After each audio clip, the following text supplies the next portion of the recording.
Hey, what is up, everybody? I know I haven't made a video in quite some time because I really haven't had a film that I was really passionate about or really just had me thinking since I've seen the film. And something I saw last night has been really in back of my brain all day, and I want to talk about it with you to see if you've seen it and what your thoughts about it are as well. Now, I'm going to be talking about the VHS series for a moment. I love this series of films. I think they've been coming out since 2012, 2011. And I love how it gives directors, first-time directors, an opportunity just to be original and to showcase some stories that are just completely outlandish. And I'll be honest, not every one of these films are great. I mean, VHS Viral, I think, was the one that I really couldn't stand. But every one of these films has at least one or two stories that completely stand out. And again, Ty West was featured in part one, and now he's doing Pearl and other things, and he's doing great.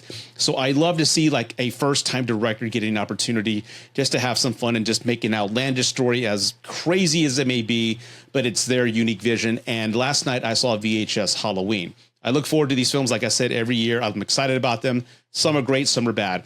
Now, last night's anthology, I liked most of them. I was okay with most of them. There was a one particular segment called Fun Size where it was like these alien creatures that are just turning people into candy and feeding it to kids on Halloween, which is okay. That's pretty cool. But there's one segment in this anthology that I want to warn you about.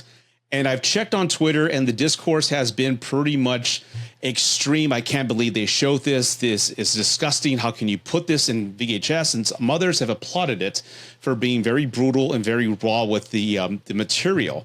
And I'm on one side, and I'll share what that is in a minute. But the story in this segment is called KIDPRINT, and it's directed by Alex Ross Perry.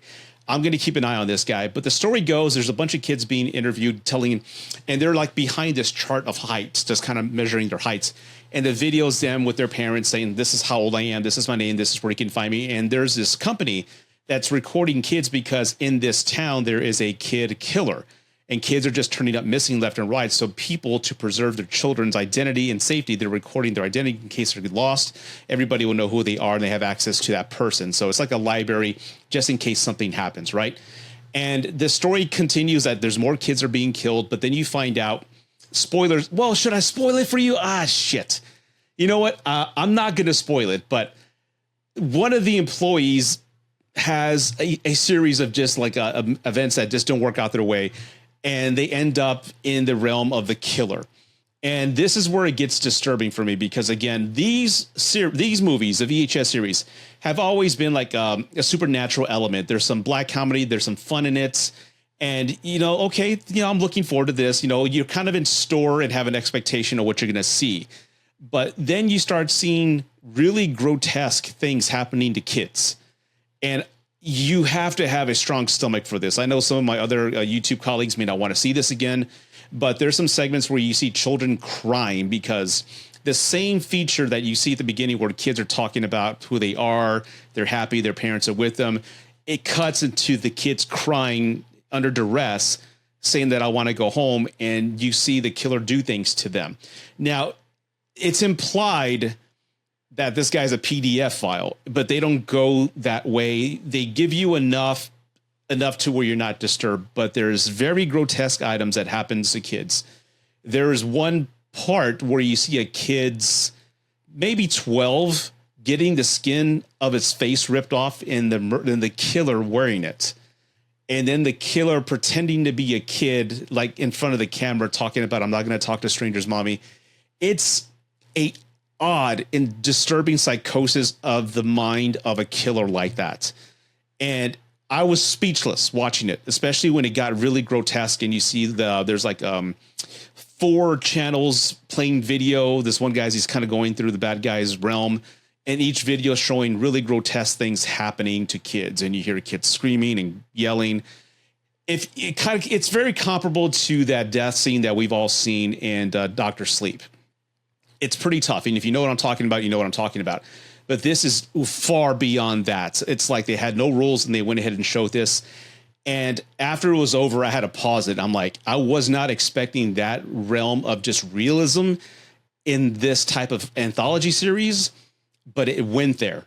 And it's been on my mind for about a day. And I finally got myself off my ass and got in front of this camera to talk to you about it, because I have to warn you.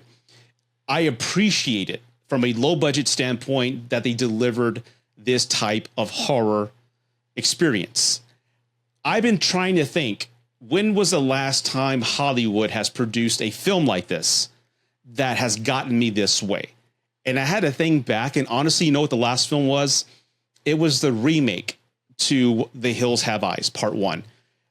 There were scenes in that movie, just like the one I saw last night, where I was doing this.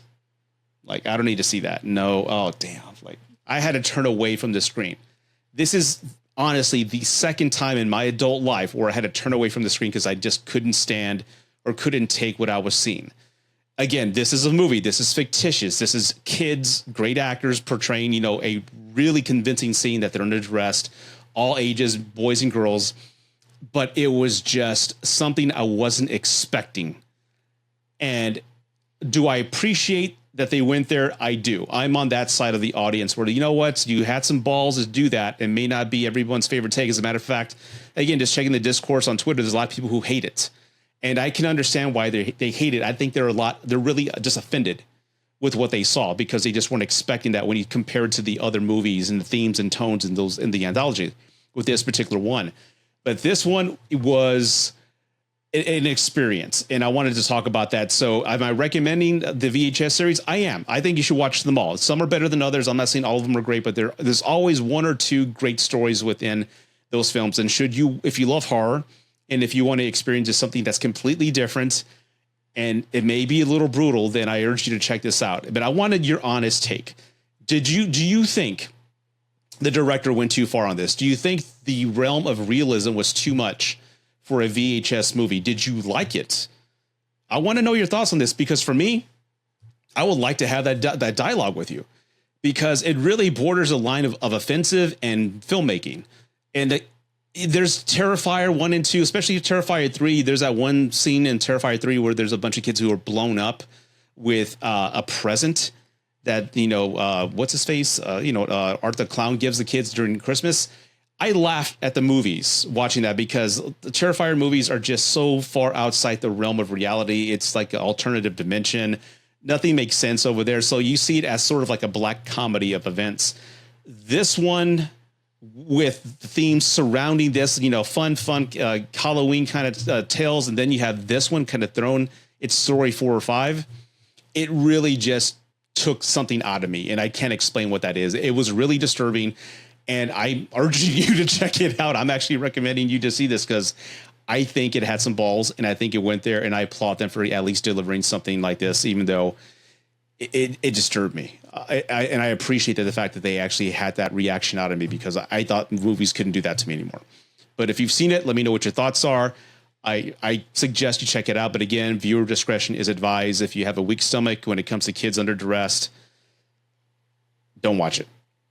Okay. But if you want to check it out to see and appreciate the filmmaking aspect and how these kids acted and how well everybody did, check it out. And again, I know I haven't done a review in quite some time because I haven't felt compelled to talk about anything. And this is the first time that I've seen something like, holy shit, this is pretty fucked up. I got to talk about this. So I'm here. I am recording a video talking to you. I hope you enjoyed this video. I hope you enjoyed this review. Please subscribe if you haven't done so already. Leave some comments down below because I want to know what you thought about this if you've seen it. All right. Share your thoughts with me. I'd love to hear from you, and I'll respond. Okay. So until then, thank you, everybody. Take care. Peace out. Bye.